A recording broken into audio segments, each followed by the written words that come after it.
Bapenda Lampung mengingatkan masyarakat bahwa kendaraan yang tidak membayar pajak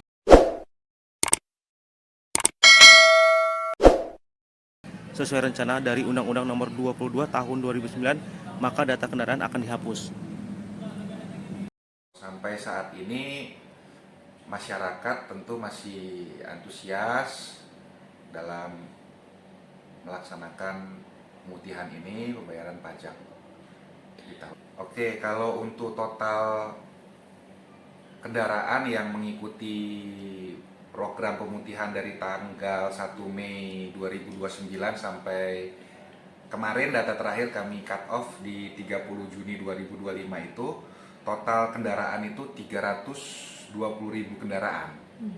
Dengan rincian untuk pemutihan sendiri itu ada 179.000 unit dan untuk yang reguler itu ada 141.000